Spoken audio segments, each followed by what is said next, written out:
Et chaque matin, vous êtes les premiers à tout savoir sur la télé, même si vous ne l'avez pas regardé. Alors, qui a remporté la soirée entre la série américaine Grey's Anatomy et la série française 10% hier soir?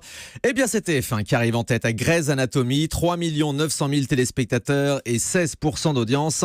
Les médecins de la Une sont donc plus forts que les agents artistiques de France 2. 10%, alors fait bien plus que 10% en part d'audience, mais c'est un plus faible score que le démarrage de la saison précédente, à 3 200 000 téléspectateurs. 13% d'audience donc pour 10%.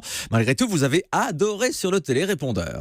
Je suis en train de regarder la série 10% sur France 2. Quel bonheur de retrouver cette série. J'avais adoré la première saison et la deuxième est géniale aussi. Et le casting, pareil. Virginie Efira, Ramzy Bedia et Fabrice Lucchini, franchement, c'est top. Merci, bonne émission.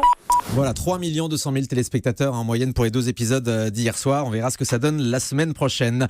M6 fait un très bon score hier avec la finale de Top Chef. 3 100 000 téléspectateurs, un très bon score, l'un des meilleurs de cette saison, à 14,6% d'audience. Franck et Jérémy s'affrontaient donc en finale. Ils devaient réaliser un menu pour une centaine de personnes. Dans un instant, nous serons en ligne avec le grand gagnant de Top Chef édition 2017.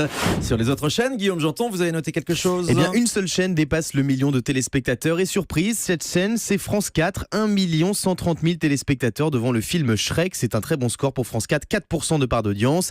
Et puis je vous donne également le score de C8 avec ce documentaire inédit consacré aux 25 ans de Disneyland Paris. Seulement 500 000 Français ont découvert les coulisses de cet anniversaire féerique.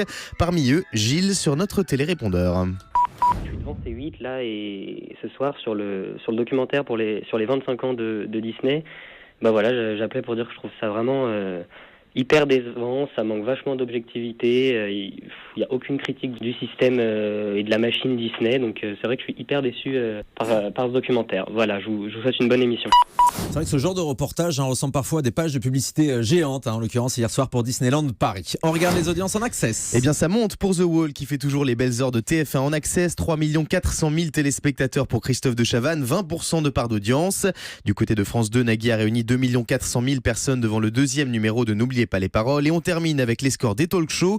1 450 000 fanzous pour Touche pas à mon poste et Cyril Hanouna. Sur TMC, Yann Barthès a rassemblé 1 250 000 téléspectateurs devant Quotidien. Et enfin sur France 5, 1 million de Français se sont invités à la table d'Anne-Sophie Lapix dans C'est à vous. Tout le monde au-dessus du million de téléspectateurs. On surveille les audiences de Quotidien et de TPMP en ce moment, car c'est un petit peu la guerre entre Yann Barthès et Cyril Hanouna, avec des pics entre les émissions chaque jour. Chacun se répond par antenne interposée. Merci beaucoup Guillaume. Tout à l'heure à 9h30, vous serez là pour le journal des médias. J'espère que vous passez une bonne matinée avec nous sur Europe 1. L'actualité encore largement dominée par la campagne présidentielle ce matin.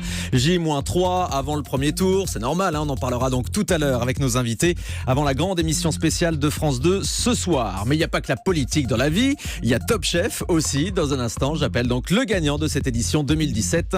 Sa première réaction, ce sera dans le grand direct des médias, car c'est là que ça se passe. À tout de suite.